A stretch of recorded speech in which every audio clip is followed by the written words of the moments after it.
వల్లభుడి జబ్బు. వల్లభుడనేవాడు పొరుగురు వెళుతూ అడవి మార్గం పట్టి దారి తప్పాడు. అప్పుడు వాడొక చోట నిద్రిస్తున్న నడివయస్కుణ్ణి, కాటువేయబోతున్న విషసర్పాన్ని చూశాడు. క్షణం కూడా జాప్యం చేయకుండా వాడా పామును వెనక నుంచి తోకపట్టుకుని దూరంగా విసిరేశాడు.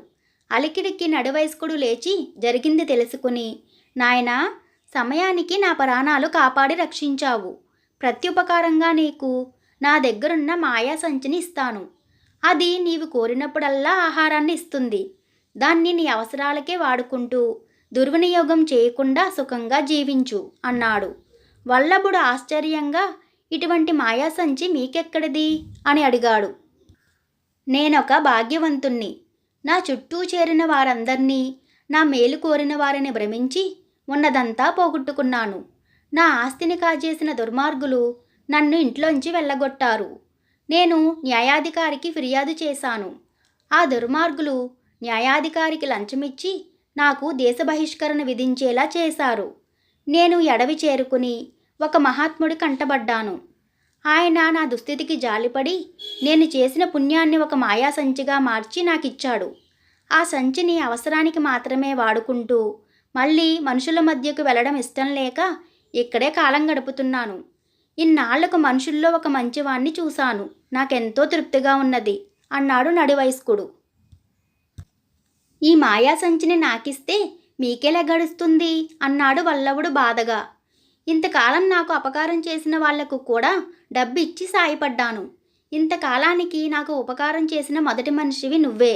నీకు ప్రత్యుపకారం చేయకుండా ఉండలేను. నన్ను గురించి ఆలోచించకు. నాకెలాగో అలాగా రోజులు గడుస్తాయి అన్నాడు నడివయస్కుడు.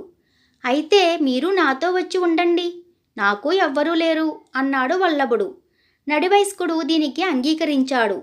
వాళ్ళిద్దరూ కలిసి అతి కష్టం మీద సరైన దారి పట్టుకుని తిరిగి వల్లభుడి గ్రామం చేరుకున్నారు.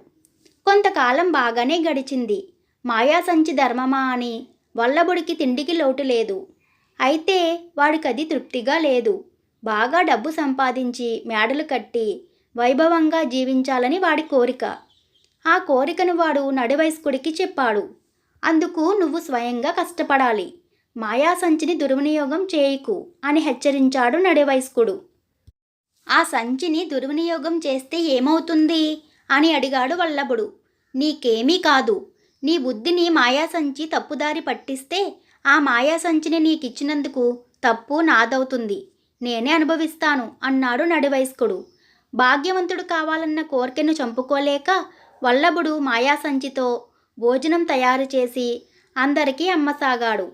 పెట్టుబడి లేకుండా అన్నం వస్తూ ఉండడం వల్ల త్వరలోనే వాడికి మంచి లాభాలు రాసాగాయి. ఈలోగా నడివయస్కుడు ఊళ్ళో చాలామంది ఇళ్లలో కష్టపడి పనిచేయసాగాడు. వల్లభుడు ఎంత వారించినా ఆయన వినలేదు. తను చేసిన పనికాయన ఎవరి వద్ద నుంచి ప్రతిఫలం తీసుకునేవాడు కాదు. ఇందుకు ఎవరైనా ఆశ్చర్యపడి అడిగితే, బాబూ, నేను చేసిన పాపానికిది ప్రతిఫలం.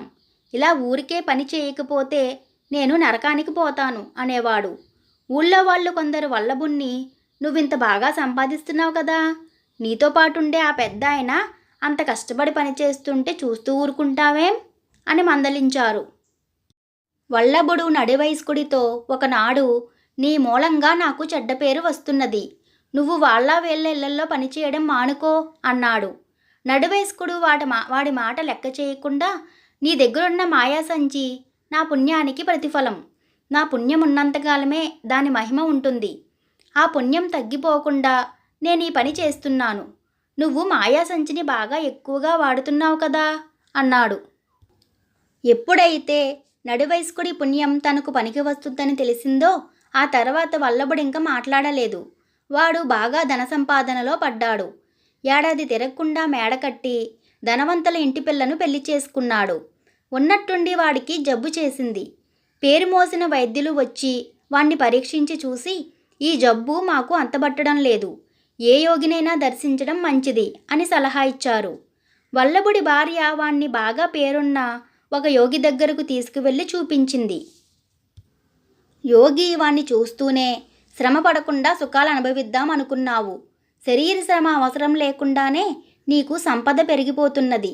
అందువల్ల నీకు శరీరారోగ్యం ఎందుకు అందుకే మంచం పట్టావు అన్నాడు.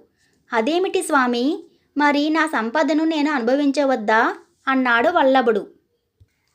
కష్టపడేవాడికే అనుభవించే యోగం ఉంటుంది. అదీ కాక నువ్వు ఒకరి శ్రమను ఉపయోగించుకుంటున్నావు. ఆ పాపం నిన్ను వేధిస్తున్నది అన్నాడు యోగి. నా వద్ద ఒక మాయా సంచి ఉన్నది. అది ఒక ఆయన నాకు మనస్ఫూర్తిగా ఇచ్చాడు. ఆ సంచిని నేను ఎక్కువగా ఉపయోగిస్తే ఆ పాపం ఆయనదే కానీ నాది కాదని ఆయనే చెప్పాడు అన్నాడు వల్లభుడు. మూర్ఖుడా, నీ పాపాన్నాయన స్వీకరించి ఉండవచ్చు. నీ కారణంగా అంతులేని శ్రమకు గురైన ఆయనకు నీ మీద కోపం లేకపోవచ్చు. కానీ ఆయన పడే శ్రమంతా పాపంగా మారి నీకు చుట్టుకున్నది. ఇకనైనా బుద్ధి తెచ్చుకుని ఆయనకు సేవలు చేస్తూ అత్యాశ మాని బ్రతుకు. నీ జబ్బు తగ్గుతుంది, సుఖపడతావు అన్నాడు యోగి. దానితో వల్లభుడికి తన తప్పు అర్థమై యోగికి నమస్కరించి తన పద్ధతిని మార్చుకుంటానని మాట ఇచ్చాడు. ఆ వెంటనే వాడి జబ్బు తగ్గిపోయింది. ఆ తర్వాత నుంచి వల్లభుడు మాయా సంచిని తన ఇంటి అవసరాలకు మాత్రమే ఉపయోగించుకుంటూ ధన సంపాదనకు స్వయం కృషి మీద ఆధారపడ్డాడు. నడివయస్కుడిని ఎక్కడా పని చేయనివ్వకుండా తనే ఆయనకు పరిచర్యలు చేస్తూ కన్న తండ్రిలా చూసుకున్నాడు. క్రమంగా వల్లభుడి సంపద పెరగసాగింది. వాడు కలకాలం ఆయురారోగ్యాలతో సకల సంపదలు అనుభవిస్తూ వైభవంగా జీవించాడు. ఈ కథ మీకు నచ్చినట్లయితే లైక్ చేయండి. ఇలాంటి మరిన్ని కథల కోసం మన ఛానల్ని సబ్స్క్రైబ్ చేసుకోండి. Thank you for watching.